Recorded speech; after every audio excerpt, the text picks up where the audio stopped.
اللہ کے اچھے اچھے ناموں میں سے ہم پڑھیں گے المنان۔ اس کا معنی ہے بہت زیادہ احسان کرنے والا۔ یہ نام حدیث سے ثابت ہے، سنن نبی داؤد اور سنن نسائی میں حدیث ہے۔ انس بن مالک سے روایت ہے، وہ کہتے ہیں کہ میں آپ صلی اللہ علیہ وآلہ وسلم کے ساتھ مجلس میں بیٹھا ہوا تھا اور ایک آدمی کھڑا نماز پڑھ رہا تھا۔ پھر جب اس نے رکوع کیا اور سجدہ کیا اور تشہد پڑھی تو اس نے دعا کی، اللہم انی اسألک بأن لک الحمد، اے اللہ بے شک میں تجھ سے سوال کرتا ہوں کہ بے شک تیرے ہی لیے حمد ہے، لا الہ الا انت المنان بدیع السماوات والارض، تیرے سوا کوئی الہ نہیں، بہت زیادہ احسان کرنے والا ہے، نئے سرے سے آسمان و زمین کو پیدا کرنے والا ہے، یا ذا الجلال والاکرام، یا حی یا قیوم، انی اسألک، اے جلال و اکرام والے رب، اے زندہ اور قائم رہنے والے، بے شک میں تجھ سے سوال کرتا ہوں۔ تو آپ صلی اللہ علیہ وآلہ وسلم نے اپنے ساتھیوں سے فرمایا، کیا تم جانتے ہو کہ اس نے کس چیز سے دعا کی ہے؟ وہ کہنے لگے کہ اللہ اور اس کے رسول ہی زیادہ جانتے ہیں۔ آپ نے فرمایا، قسم ہے اس ذات کی جس کے ہاتھ میں میری جان ہے، البتہ اس نے دعا کی ہے اللہ کے اس عظیم نام کے ساتھ کہ جس کے ساتھ اس کو پکارا جائے تو وہ جواب ضرور دیتا ہے، اور جب سوال کیا جائے تو عطا ضرور کرتا ہے۔ اب ہم دیکھتے ہیں کہ اللہ تعالیٰ کی عطا کیسی ہے۔ اللہ تعالیٰ کی عطا، اس کا احسان اس کی تمام مخلوقات کے اوپر ہے، خاص کر انسان کے اوپر۔ انسان کے اوپر اللہ تعالیٰ کے احسانات دو طرح کے ہیں۔ ایک عام احسان ہے جو تمام انسانیت کے اوپر ہے، چاہے کوئی مسلمان ہے چاہے کافر ہے، کوئی اللہ کی مرضی کی زندگی گزارنے والا ہے اور کوئی اس کی نافرمانی کی گزارنے والا ہے۔ ان احسانات میں ہم دیکھیں کہ اللہ تعالیٰ نے انسان کو زندگی دی ہے، اس کا کتنا بڑا احسان ہے۔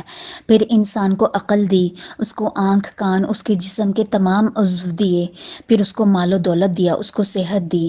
یہ کتنے زیادہ احسانات ہیں انسان کے اوپر، اگر انسان لکھنا شروع کرے تو اللہ کے احسان کبھی ختم نہ ہو۔ پھر اللہ تعالیٰ نے انسان کو ہدایت دی ہے اس کی منفیت کی چیزوں کے لیے، کہ اس نے اپنے ارد گرد چیزوں سے کس طرح سے فائدہ اٹھانا ہے۔ پھر اس کو رزق دیا ہے۔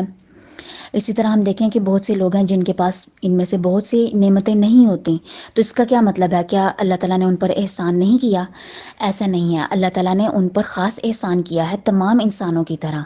اگر ہم اس بات پر غور کریں کہ ایک انسان اگر اندھا ہے تو لوگ اس کے لیے کتنی بری فیلنگز رکھتے ہیں، جذبات اس کے لیے مختلف ہوتے ہیں، ہمدردی والے ہوتے ہیں کہ یہ پتہ نہیں اپنی زندگی کس طرح کی گزار رہا ہوگا۔ لیکن اگر ہم غور کریں کہ اس انسان کے پاس بینائی نہیں ہے لیکن اللہ تعالیٰ نے اس کو باقی بہت سی صلاحیتوں میں عام لوگوں کی نسبت زیادہ عطا کیا ہوتا ہے، تو وہ باقی سب سے زیادہ بہت سے معاملات میں ٹیلنٹڈ ہوتا ہے۔ تو یہ ہمارے لیے بہت بڑی مثال ہے اللہ تعالیٰ کے احسانات کو سمجھنے کے لیے۔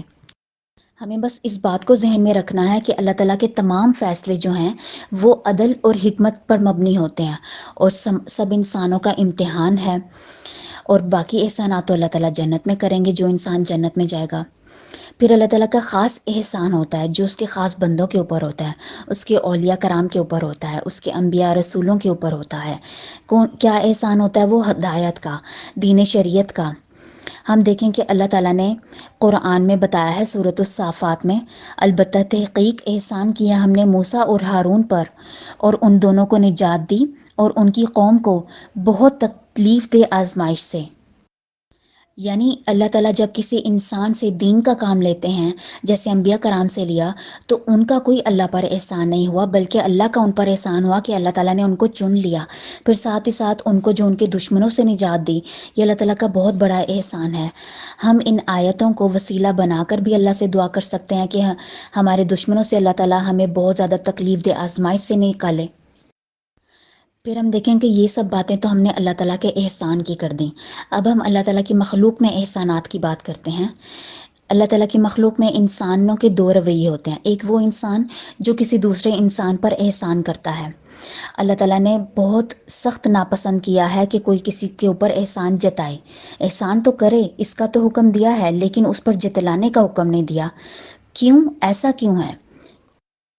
اس وجہ سے کہ جو انسان کسی دوسرے پر احسان کرتا ہے وہ بھی اللہ کے احسان کردہ نعمتوں میں سے احسان کرتا ہے۔ یعنی اگر کوئی کسی کے اوپر احسان کر رہا ہے تو وہ اس کو اپنا فضل نہ سمجھے، اپنی عطا نہ سمجھے، بلکہ یہ سوچے کہ مجھے بھی اللہ نے ہی دیا تھا تو میں نے کسی کو دیا۔